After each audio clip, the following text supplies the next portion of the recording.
Okay, so today we are going to start with previous year questions from NEET first, and then ये खत्म होने के बाद we will go for JEE. So an object is placed at distance of 40 centimeter from a concave mirror of focal length 15 centimeter. तो basics बहुत ज़रूरी है. You should know that focal length is radius by 2 because you immediately understand that it is 2 times of f, that is radius of that concave mirror is 30 centimeter. Important क्यों है? क्योंकि आपको समझेगा कि इनिशियल केस में, और आपको पता है कॉनकेव मिरर बाहर से पॉलिश होता है और अंदर का जो सरफेस होता है that is used for reflection. So if this is over here is radius, तो मान लेते हैं, थोड़ा दूर लिखाता हूं मैं. सो मान लेते हैं कि यहाँ पे रेडियस है. So this is radius R, मतलब सेंटर है, this is centre of curvature. So radius is 30 centimetre and focal length is somewhere over here, focal point F. So F is somewhere over here. हमारा object जो है वो basically beyond सी है, तो object यहाँ पे रखा हुआ है. तो ऑब्जेक्ट इज बियॉन्ड सी. आपको पता है कि जब ऑब्जेक्ट बियॉन्ड सी होता है तो फोकल, तो उसका जो इमेज है वो कहाँ पे बनता है? You should know, it is between C and F, है ना. मैंने आपको अच्छे से ये पूरा हमने लिया था, स्टेट बोर्ड में भी लिया था और नीट के क्लास में भी लिया था. मैंने एग्जाम में भी पूछा है आपको एक क्वेश्चन. टेबल बनाओ अगर आपको याद होगा. तो you should know this thing very well. क्यों? क्योंकि आपको समझेगा. देखो, सच काइंड ऑफ एग्जाम्स जिसमें नेगेटिव मार्किंग हो, तो अपना आंसर सही करने की प्रोबेबिलिटी बढ़ानी होती है. जैसे 4 ऑप्शंस है, तो राइट आंसर के चांसेस 1/4 है, प्रोबेबिलिटी इज 1/4, और गलत के 3/4 हो जाता है बेसिकली. तो what you can do is, सबसे पहले you need to know basics. तो पहले जो ऑब्जेक्ट था, केस 1 में जो ऑब्जेक्ट था वो बियॉन्ड सी था. If I talk about case 2, sorry,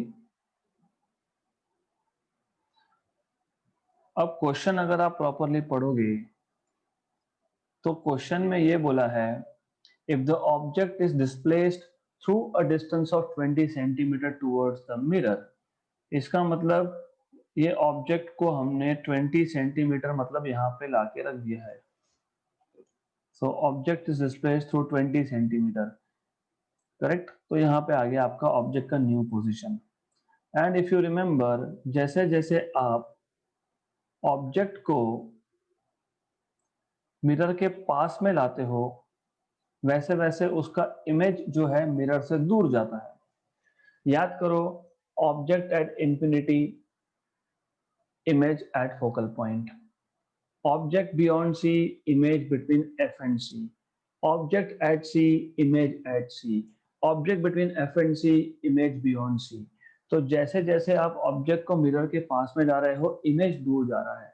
इसका मतलब ये है कि जैसे मैंने 20 सेंटीमीटर ऑब्जेक्ट को मिरर के पास में लाया, मतलब इमेज अवे जाएगा. इसका मतलब ऑप्शन नंबर सी और डी हो नहीं सकता. That is the idea. Okay, तो इसका मतलब ए और बी में से एक ऑप्शन होगा. अभी वो हमको ए है या बी है वो कैलकुलेशन से ही समझने वाला है. तो that is very important, that you need to reduce your probability of making mistake. तो करेक्ट, अभी अगर आपको पता है ए और बी में से एक है, तो फिर सही के चांसेस हाफ, गलत के chances half. This is very important thing in such exams. Okay, तो अब क्या करेंगे, केस 1 में we will find out what is image distance. और ये आपको पता है कॉनकेव मिरर में जब तक ऑब्जेक्ट फोकल पॉइंट और पोल इसके बीच में नहीं आता, तब तक जो इमेज है वो ऑन द सेम साइड ही बनेगा. ओके, तो इसका मतलब रियल इमेज बनेगा, राइट. तो इसका मतलब इमेज डिस्टेंस नेगेटिव ही रहेगा. ये this is what I am telling you. तो now obviously you can use mirror equation. Case 1 में 1 upon focal length is equal to 1 upon image distance minus 1 upon you. This is something that where you can make mistakes. Mirror equation में यहाँ पे plus होता है if I am not wrong, और मैंने आपको बताया था कि जो चीज फाइंड करनी है, हमने क्या फाइंड करना है, हमने इमेज डिस्टेंस फाइंड करना है। तो सबसे पहले इमेज डिस्टेंस को हम लेफ्ट हैंड साइड पे रखेंगे एंड विल डू दिस। फिर हम लोग साइन कन्वेंशन यूज करेंगे। तो फोकल लेंथ नेगेटिव और ऑब्जेक्ट डिस्टेंस भी नेगेटिव, क्योंकि दोनों के दोनों लेफ्ट हैंड साइड पे है। तो 1/v1 equal to 1/u1 minus 1/f। तो 1/v1 इक्वल टू, अभी u1 पहले क्या था, 40 सेंटीमीटर पे था, और फोकल लेंथ कितना दिया है, 15 सेंटीमीटर दिया है। तो 1/v1 is equal to 15 minus 40 upon 15 into 40। तो आपको मिल जाएगा दिस इज 15 इंटू 40/25। 3 जा 5 जा 1 जा 8 जा, with negative sign of course, क्योंकि ऊपर ही नेगेटिव था तो नेगेटिव साइन। तो -24 सेंटीमीटर। माइनस का मतलब ये होता है कि image is also on the left hand side. Okay good. Then similarly आप केस 2 में भी ये कॉन्सेप्ट अप्लाई करोगे, और केस 2 में भी आप वही फॉर्मूला यूज करोगे, 1/v2 is equal to 1/f minus 1/u2। फिर साइन कन्वेंशन यूज कर दिए। Then after using sign convention, because we have less space, तो मैं इसलिए डायरेक्ट लिख रहा हूँ 1/u2 माइनस 1/f। और हमने ऑब्जेक्ट को 20 सेंटीमीटर टूवर्ड्स मिरर लाया है। पहले 40 था, अभी 20 सेंटीमीटर टूवर्ड्स लाया है, तो u2 विल बी 20 सेंटीमीटर। तो 1/20 माइनस 1/15। तो सॉल्व करो इसको। दिस इज 15 माइनस 20 मतलब -5 अपॉन 300। तो ये आप जब सॉल्व करोगे तो दिस इज 1 जा एंड 60 जा, तो -60 सेंटीमीटर आएगा, राइट। तो -60 सेंटीमीटर आ गया। तो पहले केस में -24 पे इमेज बना था, दूसरे केस में -60 पे बना है। ये मैंने आपको पहले ही बता दिया था। What I told you was कि जैसे जैसे आप ऑब्जेक्ट को मिरर के पास में लाओगे, वैसे वैसे इमेज मिरर से दूर जाएगा, राइट। हमको बोला है कि how much is the displacement of image. तो कितना डिस्प्लेसमेंट हुआ इमेज का, सिंपल है। Displacement of image is, how do you write out displacement of image? Let me use another page. So displacement of image is equal to mod of v2 minus mod of v1। मैं mod क्यों use कर रहा हूं, क्योंकि v2 और v1 में जो minus sign है वो सिर्फ आपको इतना बताता है कि इमेज लेफ्ट हैंड साइड पे बना है, इसलिए हम लोगों को पहले केस में इमेज 24 सेंटीमीटर पे बना है लेफ्ट हैंड साइड पे, दूसरे केस में 60 सेंटीमीटर पे बना है। तो डिस्प्लेसमेंट कितना हुआ, 60 माइनस 24 हुआ, तो 36 सेंटीमीटर का डिस्प्लेसमेंट हुआ अवे फ्रॉम द मिरर। तो I think it should be very clear, क्योंकि बेसिक्स आपको पता होंगे, दिस इज माय एक्सपेक्टेशन। हमने रे ऑप्टिक्स थ्योरी क्लासेस में प्लस नीट के क्लासेस में बहुत डिटेल में लिया है। तो the displacement is 36 centimetre from the mirror, away from the mirror. तो you should have option, you will get option number B। तो टेक अवे पॉइंट्स क्या है यहाँ पे, इंपॉर्टेंट क्या है, इंपॉर्टेंट है understanding of what we are talking about. पहले एक ऑब्जेक्ट था जो 40 सेंटीमीटर पे था, और जो मिरर है उसका फोकल लेंथ 15 है, तो इमीडिएटली पता होना चाहिए कि 30 सेंटीमीटर इज रेडियस। क्यों पता होना चाहिए, ऑब्जेक्ट डिस्टेंस 40 और रेडियस 30, मतलब बियॉन्ड सेंटर रखा हुआ है, तो इमेज बनता है एफ एंड सी के बीच में। उसके बाद जब मैं 20 सेंटीमीटर ऑब्जेक्ट को शिफ्ट कर रहा हूं, तो object is now between F and C, तो image will go beyond C, मतलब image will move away from the mirror. तो इसका मतलब ये है कि ऑप्शन ए और बी में से ही एक हो सकता है। फिर बाद में आपको कैलकुलेशंस करने हैं using mirror formula.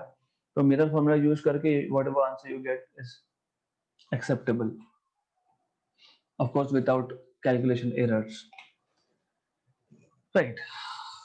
Question number 3, match the corresponding entries of column 1 with column 2 where m is magnification produced by the mirror. देखो m इक्वल टू -2, एक तो चीज ये है जैसे मैंने आपको अभी अभी बताया, magnification is I by O या फिर image distance by object distance. Okay good. तो मैग्निफिकेशन के फॉर्मूलाज आपको ओरिजिनल फॉर्मूला में यहाँ पे माइनस आता है, you should know this is minus, but in any case आपको पता होना चाहिए कि जब हम यहाँ पे मिरर्स की बात कर रहे हैं तो m इक्वल टू -2 का मतलब ही होगा कि इमेज जो है वो ऑब्जेक्ट के रिस्पेक्ट से इन्वर्टेड है. So image is inverted with respect to object. तो ऑब्जेक्ट प्रिंसिपल एक्सिस के ऊपर है और इमेज जो है वो प्रिंसिपल एक्सिस के नीचे है. ये कब होता है? कॉनकेव मिरर में होता है. और कॉनकेव मिरर में कब होता है? जब इमेज रियल बने तब. क्योंकि अगर आपको याद होगा कि जब आप पोल और फोकस के बीच में ऑब्जेक्ट को रखते हो तो image formed is virtual, right, erect, right, ऐसा इमेज बनता है. तो A should correspond to negative magnification मतलब कॉनकेव मिरर, एंड उसका ये भी मतलब होता है कि रियल इमेज. नेगेटिव मैग्निफिकेशन जो आता है तो वो रियल इमेज के केस में ही आता है. अगर आपको याद होगा तो मैंने टेबल बना के दिया था आपको साइन कन्वेंशंस का. If you don't remember I will quickly make you remember because I if I am right second lecture में ही हुआ था हमारा. See here we have done this over here. देखो यहाँ दिख भी रहा है कि मैग्निफिकेशन नेगेटिव ये कॉनकेव मिरर के केस में होता है फॉर रियल इमेज, राइट. और ये सब कैसे आता है, ये सब थ्योरी बताने के बाद हमने बेसिकली डिराइव किया था कि how come we get negative and negative. तो this is essential for you to no.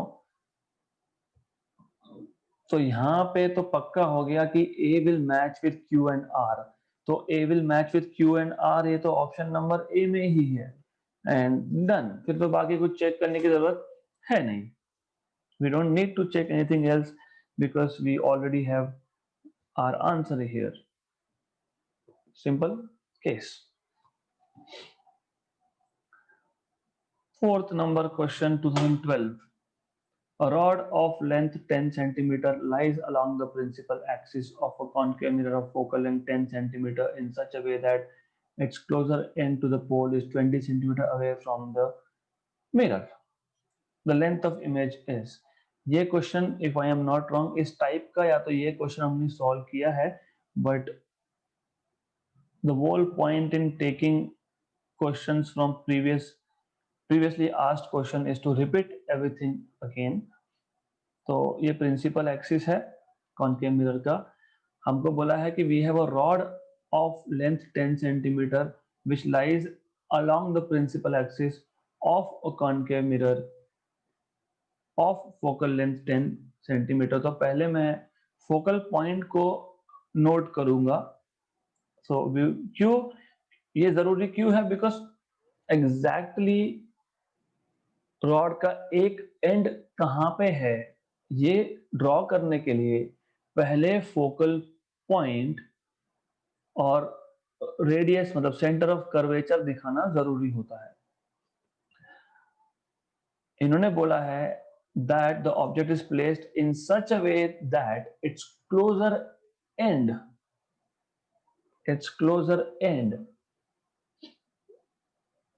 to the pole is 20 centimeter away from the mirror.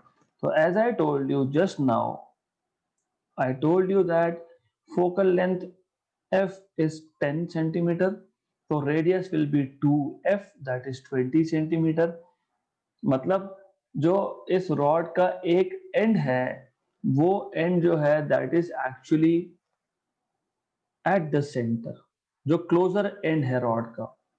और रॉड का खुद का लेंथ 10 सेंटीमीटर है, तो उसका जो फार अवे एंड होगा वो 30 सेंटीमीटर पे होगा. something like this.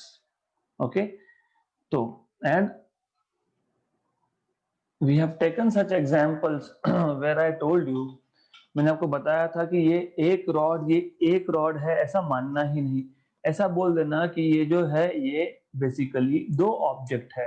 One end of rod is one object and other end of rod is another object B. We already know this is focal length, which is 10 centimeter. This is radius of curvature, which is also object distance of A, that is radius of curvature, that is equal to 20 centimeter. And ये rod का length जो है वो 10 centimeter है. इसका मतलब object B का distance from pole becomes 10 plus 20, मतलब object distance of is 10 plus 20 मतलब 30 सेंटीमीटर. राइट, तो दिस इज वेरी इंपॉर्टेंट, ये बहुत ही इंपॉर्टेंट है. फोकल लेंथ 10 सेंटीमीटर मतलब रेडियस 20 सेंटीमीटर, मिरर का रेडियस ऑफ कर्वेचर 20 सेंटीमीटर है. और अकॉर्डिंग टू द क्वेश्चन जो रॉड है उसका एक एंड मिरर से 20 सेंटीमीटर पे है, मतलब वो and exactly centre of curvature पे रखा गया है. तो दूसरा एंड 10 मतलब 20 प्लस 10 30 सेंटीमीटर पे होगा. और आप ऑलरेडी आपको पता है कि when the object is at center of curvature, in that case image is also formed at center of curvature and the size of image and the size of object are equal. मतलब जो A पे A जो object है उसका image जो है it will be of the same size, it will be of the same size. And then you know if the object is beyond C, then the image is between C and F. मतलब जो B object है उसका जो image बनने वाला है वो between C and F यहाँ कहीं तो बनेगा. और it will B basically, you should know whether it is magnified or not. तो ये आपको पता होना चाहिए कि if it is magnified or not. Okay, तो it is not magnified really. Magnified image कब होता है? when basically the object is between C and F. तो ये सारा का सारा बेसिक्स आपको पता होना चाहिए. तो द थिंग इज हमको पूछा है लेंथ ऑफ इमेज. देखो अगर आपको बेसिक्स पता है तो आपका बहुत सारा काम आसान हो जाता है. कैसे? जैसे एज आई टोल्ड यू कि हम इसको एक रॉड को दो ऑब्जेक्ट बना के ट्रीट कर रहे हैं. तो केस नंबर वन मतलब फॉर ऑब्जेक्ट ए, अगर आपको बेसिक्स पता होता तो आप सीधा सीधा बोल देते कि image distance for a is minus, क्योंकि लेफ्ट हैंड साइड में बनेगा, इज अगेन -20 सेंटीमीटर. क्यों? क्योंकि बेसिक्स जब मैंने लिया था तो I told you at the centre अगर ऑब्जेक्ट है तो इमेज भी एट द सेंटर है. तो कैलकुलेशन करने का मतलब ही नहीं बनता. फिर भी अगर याद नहीं है तो फिर वो मिरर इक्वेशन यूज करो, 1/f equal to 1/v plus 1/u, फिर 1/v is equal to 1/f minus 1/u. फिर आप बोलोगे ये a के लिए सॉल्व कर रहे हैं तो हम ये a लिखेंगे यहाँ पे. फिर आप बोलोगे कि साइन कन्वेंशन यूज कर लेंगे, ये माइनस और ये भी माइनस.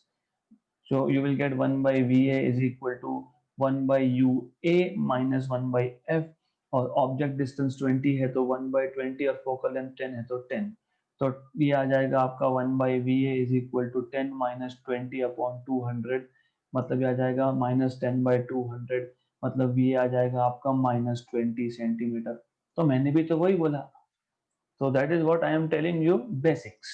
तो मैं ये अभी इरेज नहीं कर रहा हूँ, I am just keeping it for you for reference. But what I want you is to know basics and apply basics to save time. Good. We are good here. So let's see case number 2. Case number 2 for object. And by the way, as I told you, basics और थोड़ा basics पता होगा तो for sure ये और अब ए और B तो आंसर हो ही नहीं सकता. क्यों नहीं हो सकता? मैंने बता दिया आपको. From image you see the final length of the image is less than length of the object, less than length of the object. तो 10 सेंटीमीटर तो ऑब्जेक्ट का लेंथ था, मतलब इमेज का तो बनेगा नहीं, उससे कम बनेगा। और 15 सेंटीमीटर तो बड़ा हो गया इमेज, रॉड का लेंथ 10 और इमेज ऑफ द रॉड 15, ये भी नहीं होगा, राइट। तो फॉर श्योर CRD में से एक आंसर आने वाला है। तो again you will be applying after using all the sign conventions. मैं डायरेक्टली लिख रहा हूँ, I am not telling you everything over again. तो हमको सिर्फ यही करना है। बी के लिए 30 सेंटीमीटर ऑब्जेक्ट डिस्टेंस है और फोकल लेंथ तो 10 ही होने वाला है, तो it is basically 10 minus 30 upon 30 into 10, तो you will have this as minus 20 by 300। तो V भी आपके पास आ जाएगा, ये है 1 जा एंड 15 जा, तो ये आ गया आपके पास -15 सेंटीमीटर। तो फाइनली दोनों माइनस माइनस का मतलब सिर्फ इतना होता है कि both images are formed on the left hand side by sign convention. Therefore आप बोलोगे length of image is mod of VB minus mod of VA। तो 15 minus 10 that is 5 सेंटीमीटर। तो 10 सेंटीमीटर के रॉड का इमेज बनेगा 5 centimetre. Okay, ये question पहले भी हुआ था, but you need to revise things. तो आपको पता होना चाहिए कि ऐसा ये क्वेश्चन सॉल्व हो सकता है, right. Good, so this is how you are suppose to solve question. Then next question, this is simple one. A light wave has a frequency of, frequency मतलब n से डिनोट करो, nu से denote करो, doesn't matter, 4 into 10 power 14 hertz का frequency है। Alright, and wavelength is 5 into 10 power minus 7 meters, and at this stage I am not expecting that you know कि this wavelength corresponds to which region of the spectrum, so I will make you think now। आपको पता होना चाहिए, it has nothing to do with this question but you should know। ऐसा है कि आपको total electromagnetic EM, electromagnetic spectrum आपको total पता होना चाहिए with values of wavelength.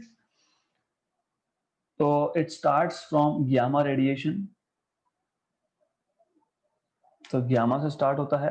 Then you have X radiation, gamma rays, X rays, okay. Then you have ultra violet, then you have visible. Visible is a very small part of the spectrum, जो हम देख सकते हैं वो बहुत छोटा part है, visible. Then you have infrared, then you have microwaves. और इंफ्रारेड में 3 पार्ट होते हैं। Infrared covers a huge part of the spectrum, near infrared, mid infrared, far infrared, फिर माइक्रोवेव्स एंड फिर रेडियो वेव्स। तो अगर मैं एनर्जी की बात करूं तो सबसे ज्यादा एनर्जी होता है गामा का, मतलब गामा रेज का, फिर एक्स रेज का, फिर यूवी का, फिर विजिबल का, फिर IR का, फिर माइक्रो का, फिर रेडियो का। मतलब एनर्जी जो है it is decreasing this way. सबसे ज्यादा एनर्जी गामा का, फिर उससे कम एक्स का, उससे कम यूवी का, और एनर्जी होता है h into frequency, h into nu. I better denote frequency by nu and not by n, तो I will be using nu as symbol for frequency. इसका मतलब फ्रीक्वेंसी भी सबसे ज्यादा होता है गामा का। और आपको पता है कि अगर आप वेवलेंथ की बात कर रहे हो तो वेवलेंथ जो है सबसे ज्यादा होता है रेडियो का, सबसे कम होता है गामा का। तो if you are moving from left to right of the spectrum, energy is decreasing, frequency is decreasing, wavelength is increasing, है ना। तो ऐसा होता है वो। तो सबसे ज्यादा वेवलेंथ होता है रेडियो का, सबसे ज्यादा वेवलेंथ होता है रेडियो का, सबसे कम होता है गामा का। एनीवेज, तो अभी हमको रिफ्लेक्टिव इंडेक्स पूछा है। अभी if you remember, reflective index mu is equal to c by lambda, c by v, मतलब speed of light in vacuum to that of speed of light in medium, ऐसा होता है वो, राइट। और आपको पता होता है and you know this that velocity is nothing but frequency into lambda. Velocity of a wave is frequency into lambda. All right. तो c की वैल्यू 3 into 10 power 8, फ्रीक्वेंसी की वैल्यू दी है 4 into 10 power 14 और वेवलेंथ की value दी है 5 into 10 power -7। तो आप इसको जब सॉल्व करोगे तो ये ऊपर +8 है, नीचे +7 है, क्योंकि 10 पावर 14 और -7 इज 10 पावर +7। तो ये आ जाएगा आपका 3/20 इंटू 10 पावर 8 और नीचे 10 पावर 7 मतलब 10, तो 30/10 मतलब 1.5, तो 30/20 मतलब 1.5, तो आंसर इज ऑप्शन नंबर ए।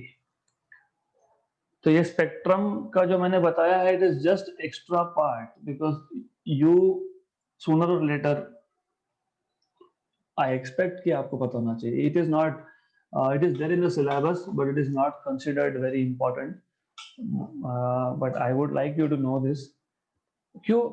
ठीक है, because we are speaking about it, let me spend some time talking about this also. Maybe it is some extra knowledge but it is important. So why I am expecting you to know, because future में जाके you are going to do science only, तो आपको पता होना चाहिए। being student of science you should know। देखो ऐसा है कि स्पेक्ट्रम मतलब basically a set of wavelength, उसको स्पेक्ट्रम बोलते हैं। अभी हमारे पास जो इलेक्ट्रोमैग्नेटिक स्पेक्ट्रम है it covers a huge range. हर एक उस पूरे स्पेक्ट्रम को डिवाइड किया गया है। डिवाइड किया गया है कैसे? कहीं पे भी ऐसा बोल दिया कि हाँ यहाँ से यहाँ तक गामा, यहाँ से यहाँ तक एक्सरे, फिर यहाँ से आगे यूवी। फिर मेरा मन किया तो मैं बोलूंगा हाँ ब्लू लाइट का 3000 एंगस्ट्रॉम वेवलेंथ मान लेते हैं और रेड का 7000 मान लेते हैं, तो बोल देते हैं कि 3000 से 7000 विजिबल। ऐसा नहीं होता है वो। It depends on the production technique. वो पर्टिकुलर वेवलेंथ या वो पर्टिकुलर लाइट का फ्रीक्वेंसी, वो फ्रीक्वेंसी जनरेट कैसे हुआ, प्रोडक्शन कैसे हुआ, उसका यूज कहाँ पे हुआ, उसके ऊपर होता है।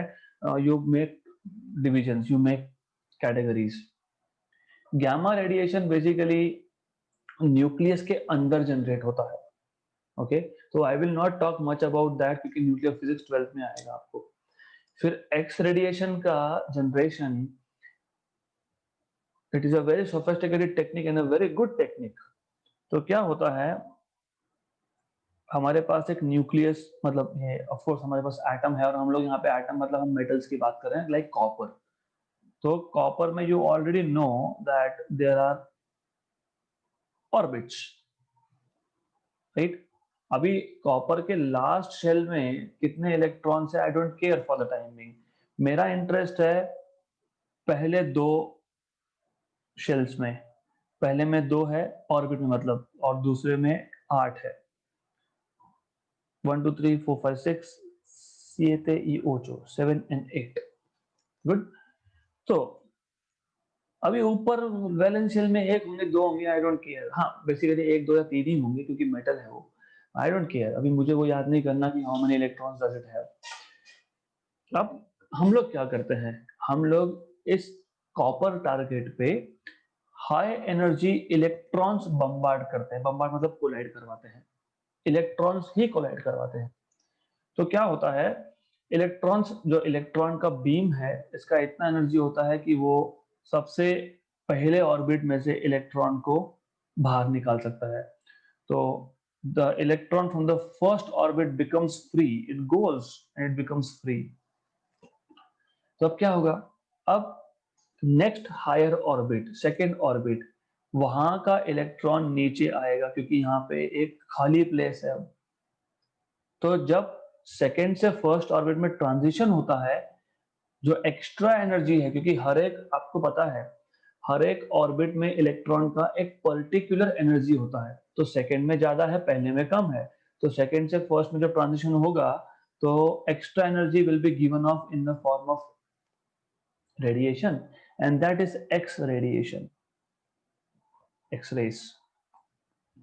ओके, तो this is how X rays are generated.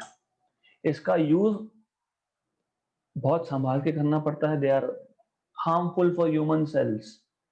तो हम लोग इसको कहीं पे भी नहीं यूज कर सकते। वी कैन नॉट लाइक, चलो मेरा इच्छा है अभी एक्सरे, मेरे चेहरे का एक्सरे निकालना है, खड़े रह गए वहां पे, यू लूज योर विजन, दिखेगा नहीं फिर बाद में कभी।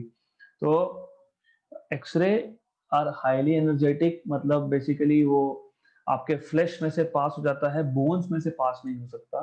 तो क्रैक डिटेक्शन इन बोन्स और crack detection in any machinery, जैसे अभी एरोप्लेन का बॉडी बना दिया, अब उसमें छोटा भी क्रैक रह गया ना, तो उसने टेक ऑफ कर लिया तो फिर गए, वो क्रैश होने ही वाला है।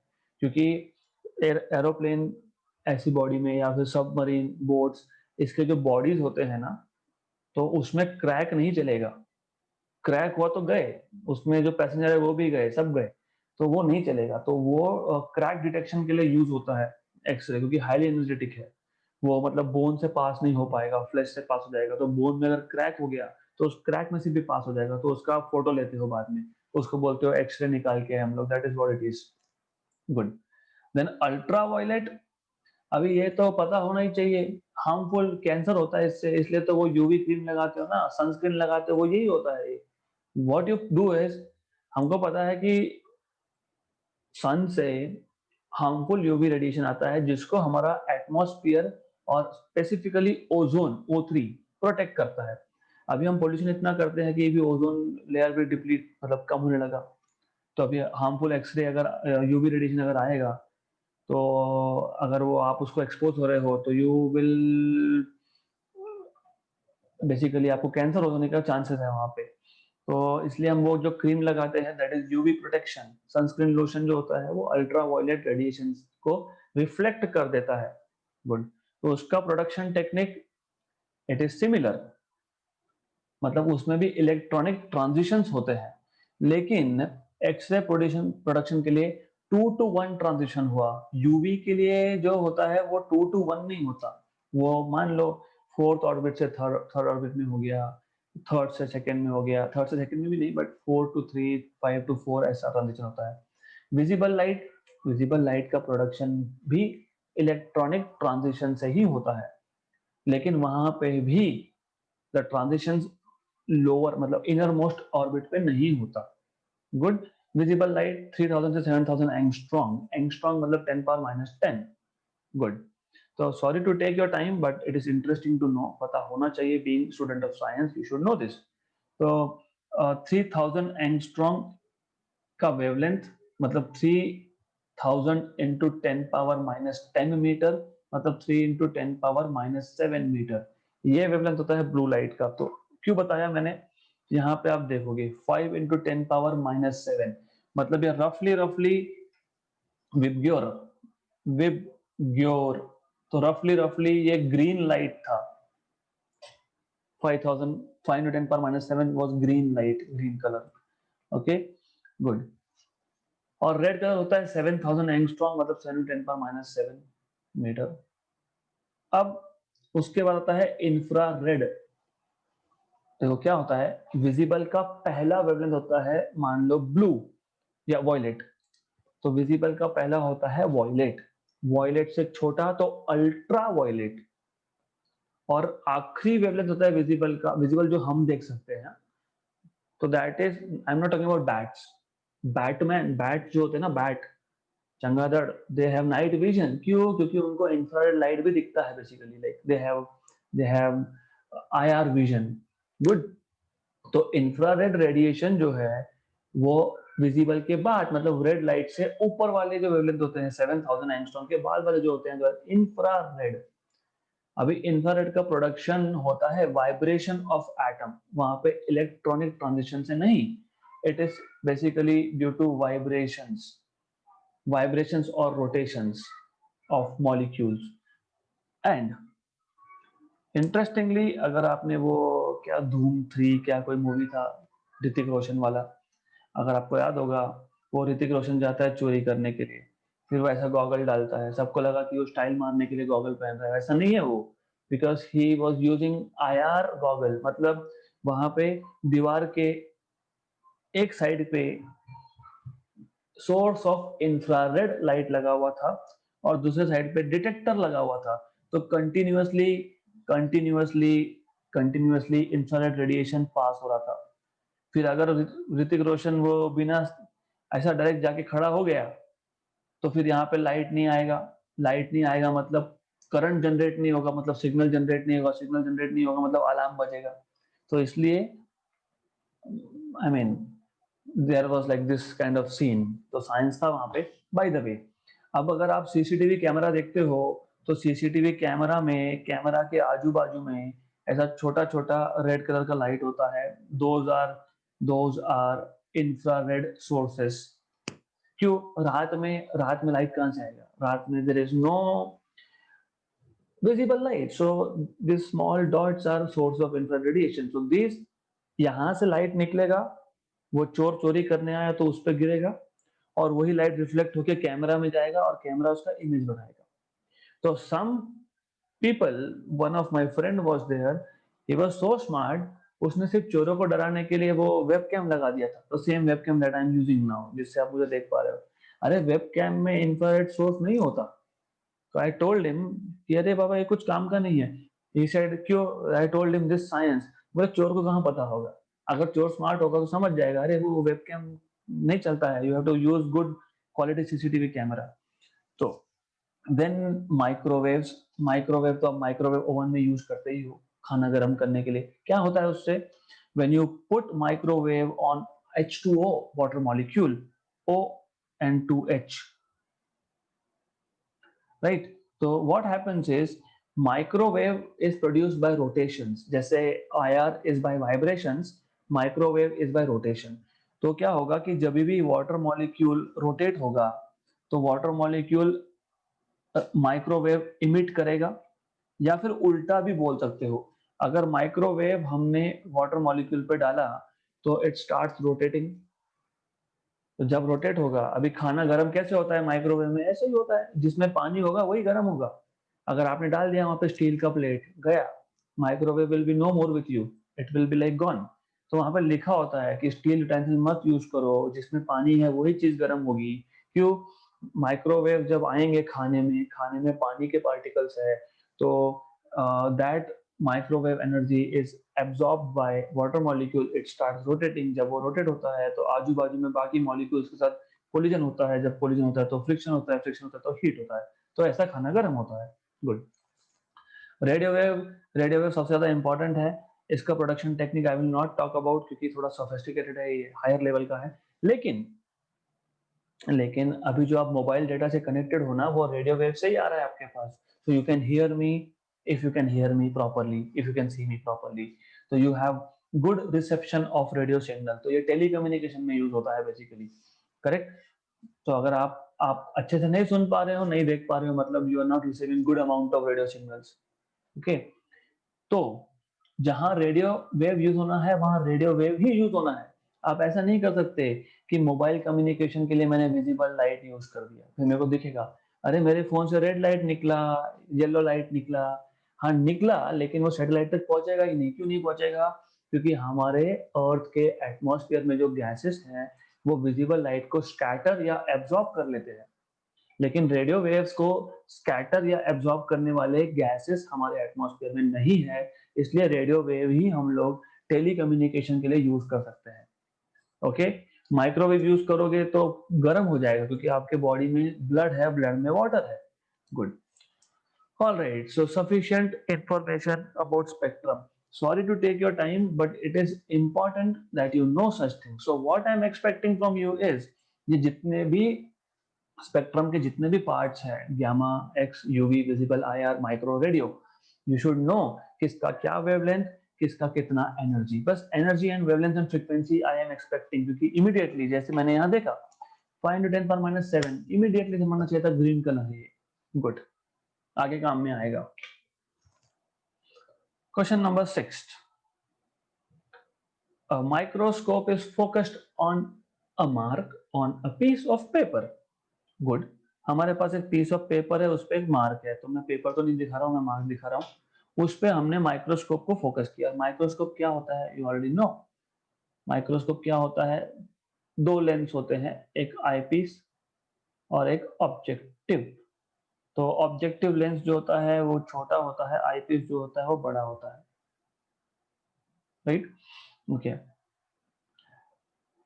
And then a glass slab of thickness 3 centimeter and refractive index 1.5 is placed over the mark.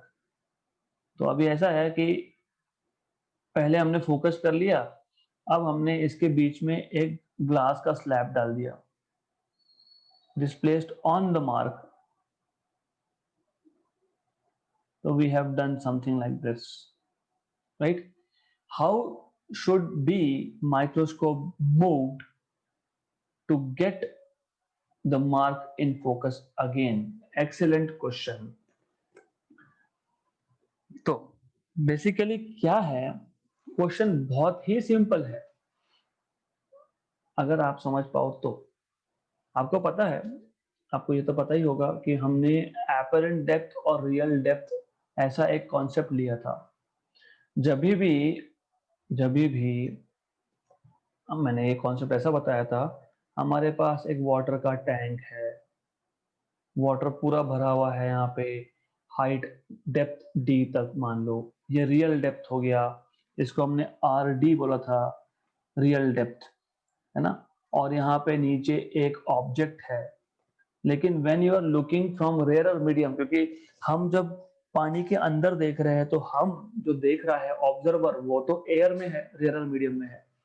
तो जब भी आप रेयर मीडियम से डेंसर मीडियम में देखते हो तो object actually appears closer than it is. तो वो एक्चुअली हमको जहां दिखता है that is called as apparent depth. Real depth तो वो पता है हमको, बॉटम पे ही था, वो बॉटम पे ही था, बराबर।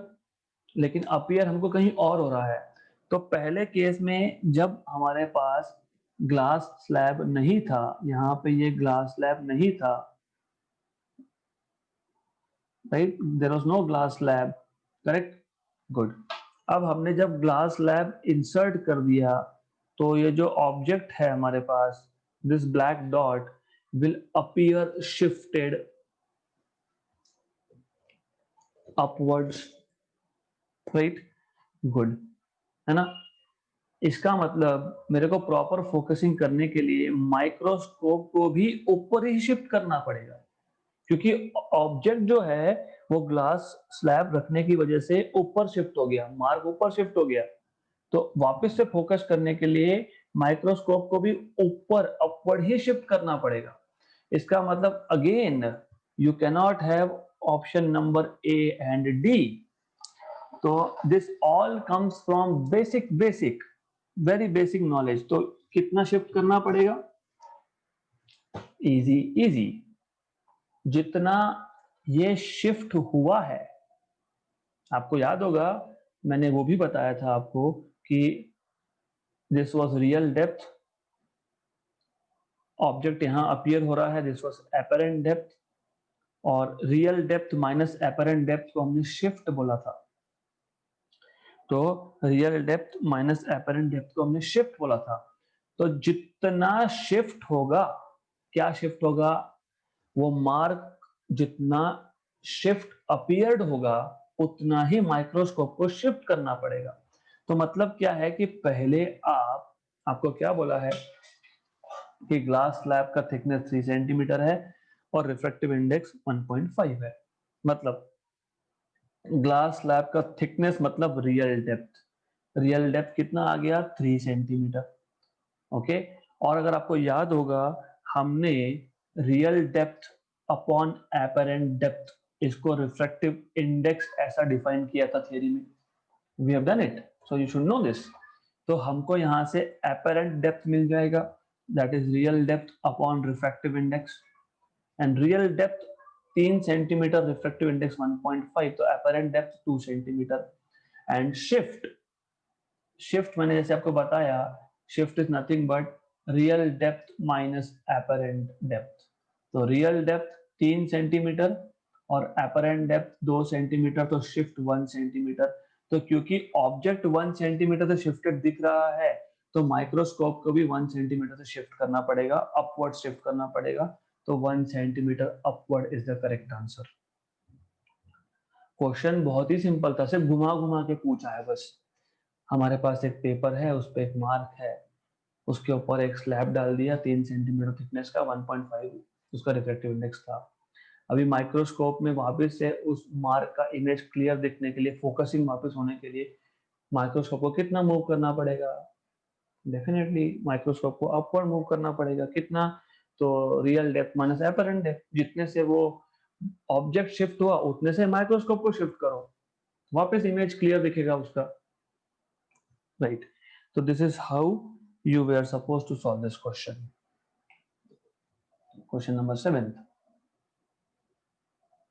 If the critical angle for total internal reflection from a medium to vacuum is 30, मतलब आपको क्रिटिकल एंगल IC, आपको पता है क्रिटिकल एंगल का कॉन्सेप्ट, मैं वापस बता देता हूं। The concept was, we are talking about total internal reflection, और टोटल इंटरनल रिफ्लेक्शन कब होता है? जब भी ray of light denser medium से रेयर मीडियम में जाए। For example, I have a object here, source of light मान लो। अब क्या होगा, whenever the light is traveling from denser to rarer medium, it bends away from normal. जैसे जैसे एंगल ऑफ इंसिडेंस बढ़ेगा, the the ray will bend more and more away from normal. So at one particular angle of incidence called as critical angle, you have the ray which is the refracted ray at 90 degree. Then उससे ज्यादा अगर angle of incidence बढ़ा तो the रे is totally internally reflected. तो पहले मैं normal draw कर लेता हूँ, ये नॉर्मल हो गया, ये नॉर्मल हो गया, ये नॉर्मल टू द सरफेस, ये नॉर्मल टू द सरफेस। तो आपको पता है कि हम लोग जब ये रेस बता रहे हैं अलग अलग, in that case angle of incidence बढ़ते जा रहा है, ये I1, ये I2, तो I2 is greater than I1, फिर ये I3, और I3 here is equal to critical angle by definition which is greater than I2, फिर ये I4, here I4 is greater than critical angle, तो total internal reflection होता है, right? तो हमको क्वेश्चन में बोला है if the critical angle for total internal reflection from a medium to vacuum is 30, the velocity of light in the medium is, बहुत simple question है। हमने डिराइव किया था refractive index of the medium is 1 upon sine of critical angle. तो refractive index of medium is 1 upon sine of 30 degree, sine 30 is half, तो 1 upon 1/2, मतलब refractive index is 2। फिर हमने रिफ्रैक्टिव इंडेक्स का डेफिनेशन भी रख किया है, that refractive index is defined as speed of light in vacuum to that of speed of light in medium, correct? तो V is equal to C by mu। C हमको पता है in vacuum 3 into 10 power 8, और mu आपके पास आया 2 है ना, good. तो ये आ गया 1.5 into 10 power 8 मीटर पर सेकेंड, ऑप्शन नंबर बी। खत्म, सिंपल क्वेश्चन था, concept you need to know, right? Okay, so we will stop this session here, and we'll continue this point onwards in the next session.